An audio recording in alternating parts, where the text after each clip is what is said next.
I actually was just talking to Leo Machida about it. I don't know, is that in effect for my fight? It is in effect for your fight. Okay, yeah, so I guess I gotta figure it out. Is it 2 weigh-ins or something? It's I think it's 2 weigh-ins, and they like monitor your hydration levels. And I wish I had better kind of stuff up. That's right. I probably should know better than you. Sure. Anyway, so I feel bad. It's all good. Yeah. So I don't know the rules, but either way I gotta comply with whatever they say. Sure. Before the first fight, you and Luke both talked about the amount of respect you had for each other. You even liked each other. It seems like as this one comes around, there's a lot more hostility. Even this morning on SportsCenter, you saw that. Is there more hostility, especially going into this one? Yeah, there's definitely more hostility. I mean, he beat me. He took my belt away from me, so it's personal. He's grabbing my management. My management went over to AKA when we were helping out with a couple guys, and he's talking trash to them, about me. He's harassing me. So I just got this. He's walking around like he's a big man on campus. And so all that stuff adds up, and then I got to go out there and kind of humble him. So.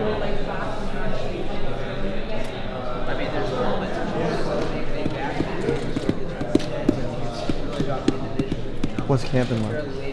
Camp's been way different. I was very comfortable with everything I was doing before. I didn't lose for a long time. Obviously, I was undefeated since I got into the sport. Then you kind of get stuck in a rhythm of doing certain things and not changing it, even if you felt like you probably should. So when you lose, you have adversity and you have an opportunity to grow from it. I'm just trying to grow as much as I can. I'm learning from it. My last game I did 6-week camp. This time I'm doing 12.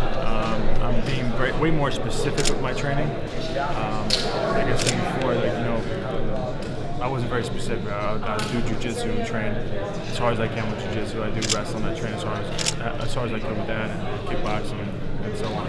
But now I'm doing, stuff with the guillotines for jiu-jitsu, and then wrestling and stuff that we know that Luke, has trouble with. So, and then the same thing with the stand-up stuff. So everything is very specific to Luke.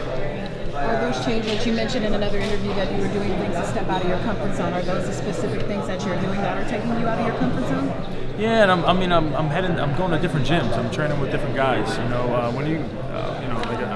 was, a champ for a while. I was undefeated for a while. You always have this bullseye on your back. Everybody, no matter where you go, they want to see how they're going to do with you. And so I always kind of stayed away from that. I always would kind of stay in my gym and have the same people that I was comfortable with, train with, and I didn't have to worry about that, which kind of stops you from growing the way you really should. To grow, you need to make yourself uncomfortable. And so I'm putting myself in a lot of uncomfortable situations, and I'm trying to become comfortable with that. Since this is a rematch, do you feel there's more pressure on you or your opponent? I don't really know, man. I put a lot of pressure on myself, and I take it out on my training every day.